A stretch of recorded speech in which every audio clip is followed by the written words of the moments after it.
রাজবাড়ীর স্বাস্থ্যসেবার খবর জানাতে সরাসরি যোগ দিচ্ছেন সহকর্মী সুমন বিশ্বাস। যাচ্ছে তার কাছে। সুমন, আমাদেরকে জানাবেন রাজবাড়ীর হাসপাতালগুলোতে চিকিৎসা সেবার মান কেমন?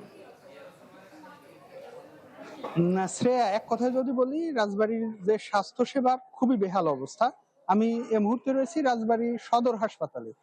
কাগজে কলমে একটি 250 শয্যার হাসপাতাল হলেও জনবল 100 শয্যারও কম।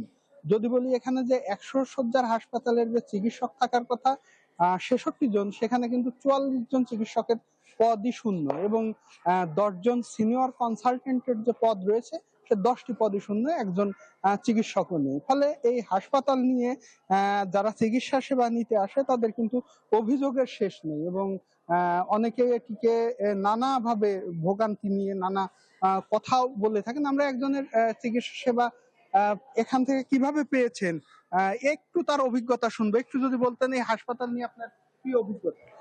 আসলে আপনি প্রথমেই ভুল করছেন যে হাসপাতাল বলতে যা বোঝায় এটা মোটেও সেই হাসপাতাল না। এটা বরঞ্চ আমরা রেফার হাসপাতালে একটু বলতে পারি। এখানে স্বাস্থ্য সেবা নিয়ে কেউ খুশি না। এইখানটায় কোনো সিসিইউ নাই, আইসিইউ নাই, 4টা আপনার আছে, অ্যাম্বুলেন্স আছে, একজন ড্রাইভার। বাথরুমে যাওয়া যায় না। চিকিৎসা সেবার যে মান থাকা দরকার, ওষুধ নাই, অবকাঠামো নাই, যাকে বলে যে আধুনিকতার কোনো ছোঁয়াই নেই। হাসপাতালের নামে এইখানটা বড় একটা অর্থ কামানোর একটা ধান্দাবাজি প্রতিষ্ঠান। আসলে শুনছিলাম একজন বলছিলেন যে হাসপাতাল নিয়ে তার অভিজ্ঞতার কথা।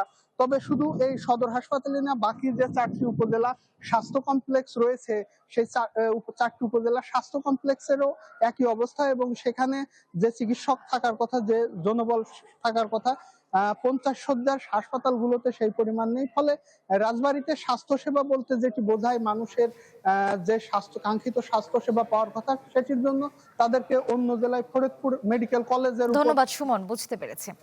দর্শক, আমরা এতক্ষণ সরাসরি যুক্ত ছিলাম রাজবাড়ীতে, জানছিলাম স্বাস্থ্যসেবার খবর।